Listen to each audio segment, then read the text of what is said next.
Welcome back. The stock on our radar is IEX. Has been an underperformer in 2022 with a cut of almost 45%, and there have been a bunch of reasons for its underperformance. The first one, of course, being the introduction of a couple of new power exchanges, and secondly, trading volume softness coming in as well. The stock's doing better in today's trading session, but as you see, in the last 1 year, down almost 45%. But there's been a business update. They've actually formed a subsidiary called International Carbon Exchange to explore business opportunities in the carbon market. This platform will allow trading of various types of green products, the kinds of carbon credits, certificates, as well as emission reduction products. So to discuss the potential of this and business prospects, we do have with us Mr. Goel, who's the MD and CEO at the company. Thanks a lot, Mr. Goel, for joining in. That is really the first question. What's the kind of opportunity that you expect from the carbon exchange? Which international agencies recognize this? And how much potential or the depth does the Indian market have for this? Good morning.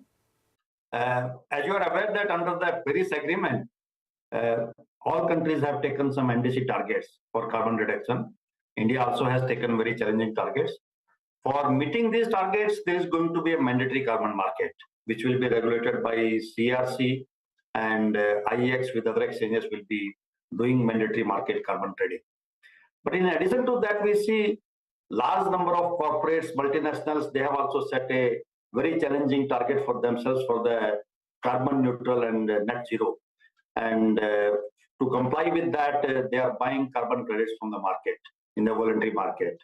As of now, what we understand that almost about 50 crore units of carbon credits are being traded every year. And by 2030, this market is going to grow to almost about 1,500 crore units. And India is a large supplier of carbon credits. So we see good opportunity in this market. Buyers are mainly in the European and US countries. India is a big supplier. African countries are also suppliers in this. So we see good opportunity in this market. That is why we have now launched this subsidiary company, International Carbon Exchange, with the intent to do trading in this market. So in terms of a timeline, what are you looking at in this carbon market? I mean, when can you sort of start?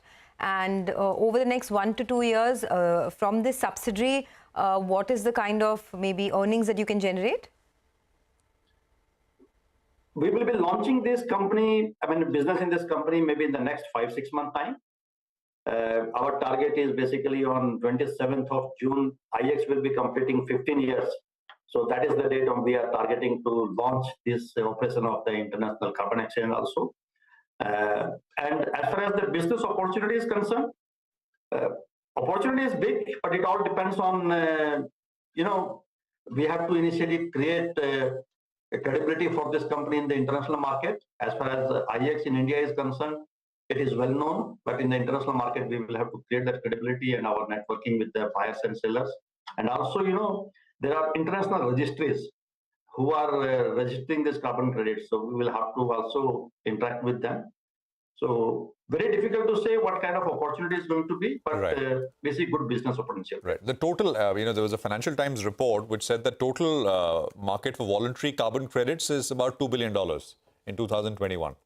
So that's the total size of the market, right? Yes. Okay, got it. Now, Mr. Goel, for our viewers, and we get a lot of questions whether on IEX, because it did so well, and then, of course, it has gone into a bit of a slump, especially after what we've seen in 2000, this year and the previous year. A large part of the problem was very high prices, power prices, right? Which one thing led to the other. There was a cap which the government had imposed. Volumes dropped on the exchange because sellers did not want to sell at that price. Could you give us some indication of what you're seeing in FY24 and from here on, FY24 onwards? What kind of earnings growth are you expecting given the situation now?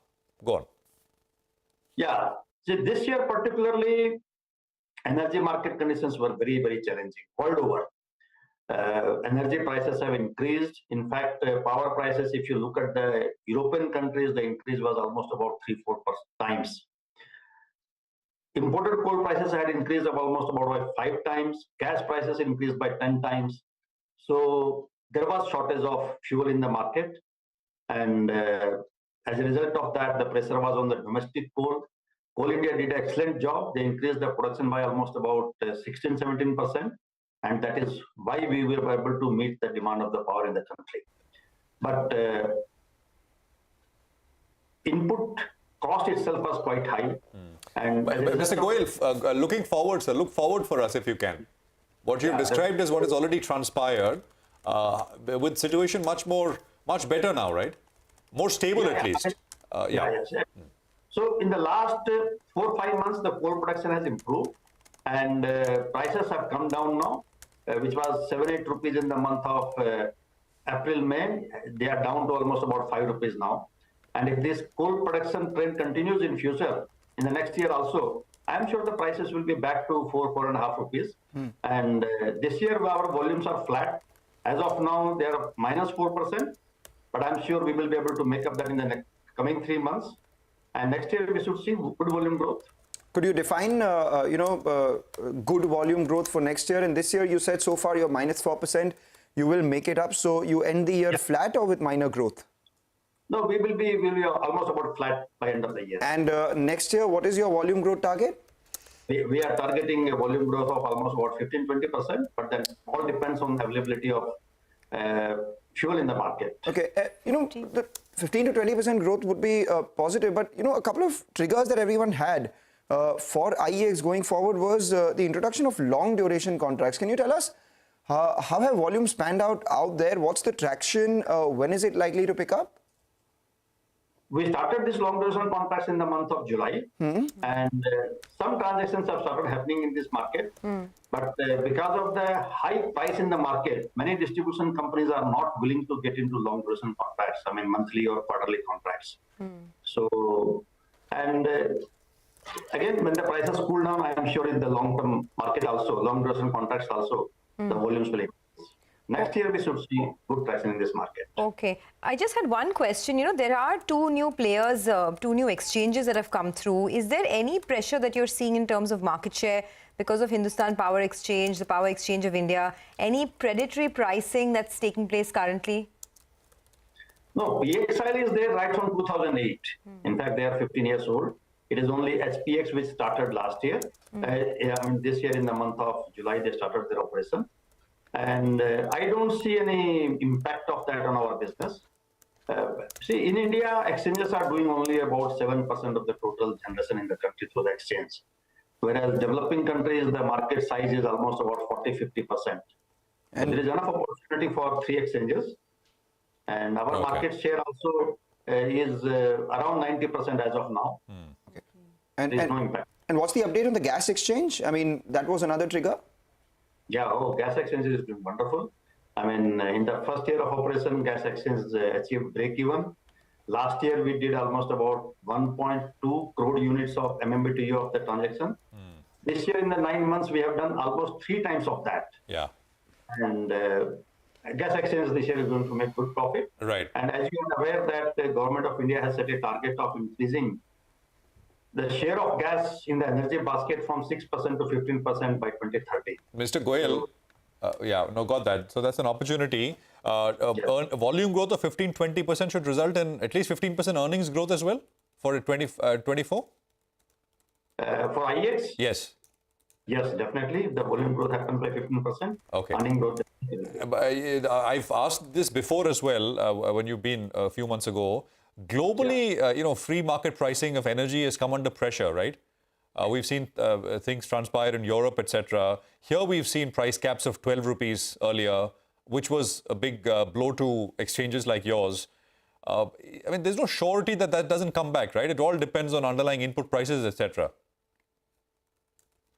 See, this price cap was introduced because the price had increased yes, to that's almost about 18-19 rupees. Yes. But now government is thinking of introducing a high price day-ahead market, which is HP DAM. And we have already applied to regulator for approval of that product. So, I mean, generation like, gas-based generation or imported coal-based generation where the variable cost is high, they can participate in this market, and during the crisis time, distribution company can purchase power during the peak hours under this high price DAM market. So that is going to be another opportunity. Okay, day ahead market, you've applied for it. Thank you very much, Mr. Goel. we are wrapping this up, but had a few more questions next time. Thank you very much, and all the best for the new year from all of us here at CNBC-TV18. Happy New Year, sir. We'll speak in the new year. Thank you. So that's IEX for you. It's a wrap on this edition of Bazaar. The market, by the way, is back down about 30-35 points. Lots more coming up on Chartbusters in 2 minutes.